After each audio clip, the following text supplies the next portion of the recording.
Hey, what's going on, everybody? Hope you're having a great Sunday evening. Look, you got to realize that we are in a war and the battlefield is in our minds. And if you want to have victory this year, if you want to experience the best life that God has for you, you're going to have to be willing to fight in this war. You got to be like David and ask God to teach your fingers the war. You see what I'm saying? Because at the end of the day, it's about you fulfilling the call of God that is on your life. And that doesn't just happen. You're not just going to wake up one day and be exactly where you need to be. You're going to have to put forth effort. You're going to have to put forth extreme effort. You're going to have to exert yourself. You're going to get tired sometimes. You're going to receive blows sometimes. You will find yourself laying on the canvas of life at times. Sometimes you'll get knocked down because of a bad decision. Sometimes you'll get knocked down by just not paying attention, but you can't stay on the mat. You got to get back up and you got to keep fighting. You got to keep moving towards your dream. You got to keep pursuing the thing that God is calling you to. And so you have to do it no matter what. I know it's easier to get afraid. It's easier to stop and to retreat. It's easier to stay down once you've been knocked down really good by life. Once you've really been hurt by circumstances or situations. And, for many of us, the fight started when we were so young because the enemy knew that if you ever got over this, the people that you would impact would be tremendous. And so you had to go through experiences early in life.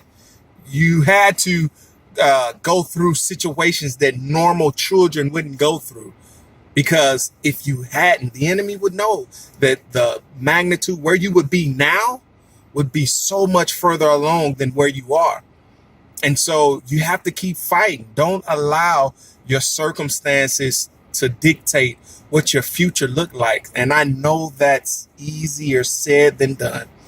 I know that it comes with great effort and it takes great courage to keep moving, trying to get past molestation or trying to get past abandonment or trying to get past fears and trying to get over woes. Those things are not easily overcome. I understand that. And I know that sometimes you may feel like you get so close and sometimes you may even self-sabotage yourself. Sometimes you may get right at the brink of a breakthrough, and because of the fear of not knowing what's on the other side of that breakthrough, somehow you sabotage yourself. Sometimes you may feel like just breaking apart and falling apart. I understand that. I know what it's like to try to run and walk and fight and move and jump with wounds and with insecurities and with self-doubts. I understand that. It's not easy, but it is a must do. I can't stress that enough. You can't give up. You can't stop. You can't throw in your towel. You have too much riding on this. And this is a war. This is a battlefield. This is one of those that the winner plays for keeps. See, the ideal of destiny is so imperative that everything that we experience in our life will either move us towards it or move us away from it. You can't waste your life, no matter how old you may be, no matter how many times you may have fallen, no matter how many mistakes that you've made. Don't waste your life.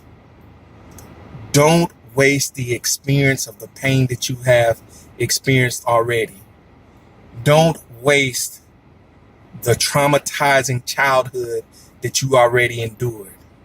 Don't allow that thing to keep you in bondage and stop you from being so impactful, because there are so many people that needs to hear your voice and hear your story.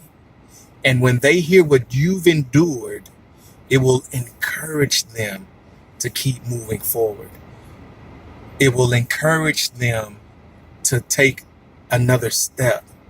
And that's the thing that's most important, to not only get yourself where you need to be, but to bring others as well.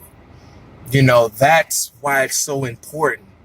That's why you've been attacked so much, because the enemy knows that when you come out, thousands of other people come out. So I don't care what you've experienced, and we've all experienced great pain. I know what it's like to be abandoned. I know what it's like to not feel loved. I know what it's like to feel insecure and not know if you're worth anything, because it seems as if everybody's giving you away. I know what it's like to not have people believe in you, not even your closest family, not even your own blood. I know what it's like to try to overcome the ideal of being enough. And so I know what it's like to stretch myself and try to give myself in every kind of way so that another person will see me as being worthy or see me as being enough. And a lot of men don't talk about that, but I know what it's like to try to give my body to people so that, they would see me as valuable. But the problem was I didn't see me as valuable. And that was my biggest struggle. That was the thing that I had to endure. And sometimes you feel like victory is near. Sometimes it seems so far away. But the key and what I'm learning every day is that you gotta keep moving. You gotta keep going forward. You can't quit. You can't give up. You can't throw in your towel. You can't stay stagnant. You can't be afraid to fight and try to stay on the sidelines and think that you're going to be safe, because there's more for you to do. There's more for you to experience than what you've been experiencing up to this point. So I hope that you are encouraged to get up and move forward. You're listening to Elgin Stevens. I hope you guys have a great day. And remember, if you haven't got my new book, The Bet, it's available on my website, www.elginstevens.com. You can also get it on Amazon or Kindle. It's The Bet, A Guide to Self-Worth. Enjoy the rest of your Sunday. Peace.